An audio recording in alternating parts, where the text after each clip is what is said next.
And also by forming processes, it can be rolled into something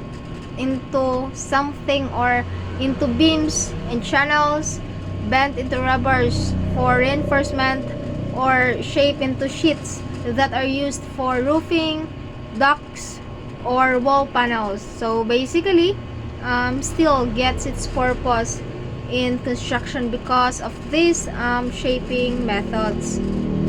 Now let's move on to wood forming or shaping. Wood is one of the oldest materials in construction, but it is still heavily relies on shaping processes.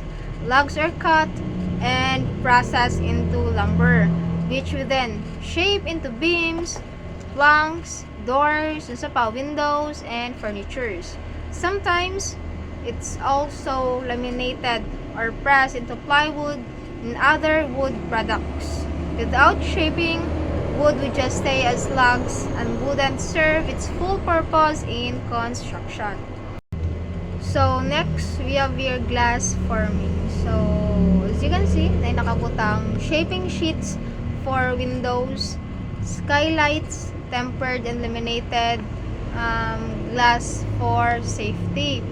And basically, glass is formed by melting sand and other raw materials, then shaping it into sheets or panels. These sheets are what we used for, as what I've said, windows, skylights, and even decorative walls. Some glass can be also molded into blocks or tiles, which makes buildings not only functional but tiyada siya tanawon.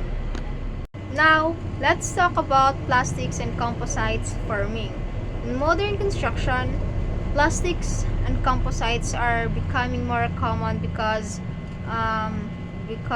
they are lightweight, durable, and resistant to corrosion. Through molding and extrusion processes, they can be shaped into pipes, panels, roofing materials, insulation, and even kanang fittings. For example, kanang PVC pipes, mga inana, are everywhere in plumbing. Muna siya example sa plastics forming.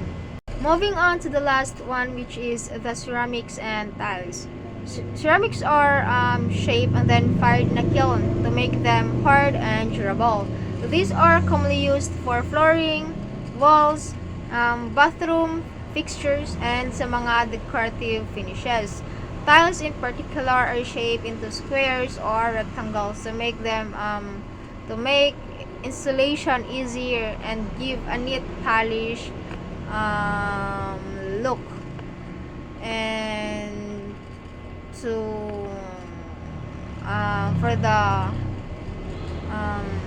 to sum it up, forming and shaping processes are what make raw materials useful and practical for construction. They do just give materials their shape, but they also make sure the materials are strong, durable, and ready to be used in real projects. Application in electronics. So electronics plays a very important role in our daily lives and in different industries. One of the most common applications is consumer electronics.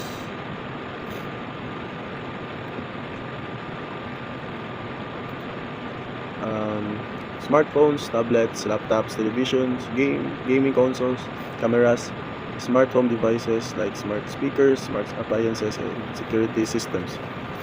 So this type of consumer electronics makes communication and entertainment and convenience possible in our homes.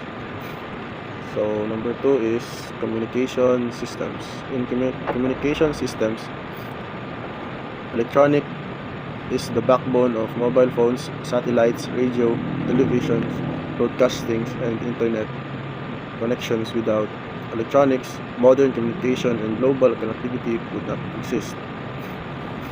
So in number 3, medical electronics. And also in the field of medical electronics, we rely on machines like X-rays, MRI, and CT scans for diagnosis. So some wearable devices such as heart monitors and glucose meters. It also helps in saving lives and improving healthcare. Number 4 is industrial application. So in industrial application, electronics is also applied in industries where automation and robotics increase production, efficiency, and sensors and control systems are used in factories to make sure products meet quality standards. So number 5, automotive electronics. So in the automotive industry,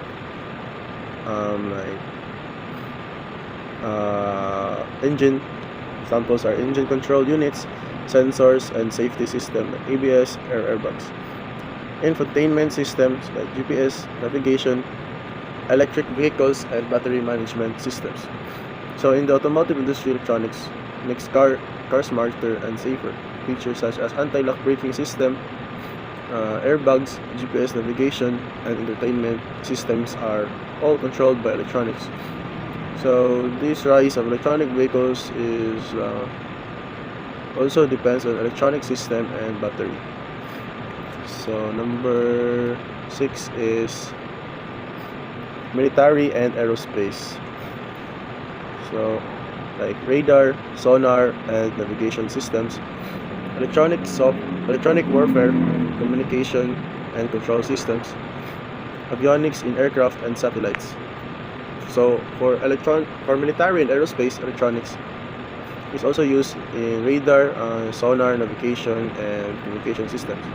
So much of aircraft for use or the community use, they use satellites to rely on advanced avionics, which are made possible only through electronics. Number 7 is power and energy. Solar panels and wind energy systems with power electronics, smart grids and energy management, uninterruptible power supplies, UPS, and inverters. So in computing and data processing, electronic is the heart of the microprocessors.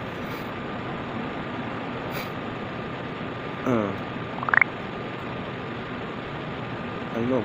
So in terms of power and energy, electronics supports renewable energy systems like solar and wind power. So it also helps in smart grids, energy management, and devices like UPS and inverters. So which it provide continuous power supply. And the final is computing and data processing.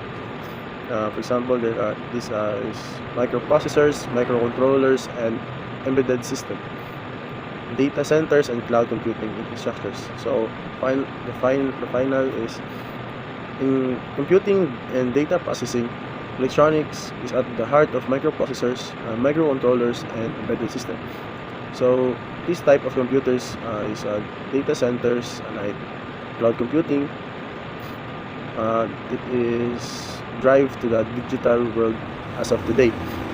So that's all for electronic application. Thank you.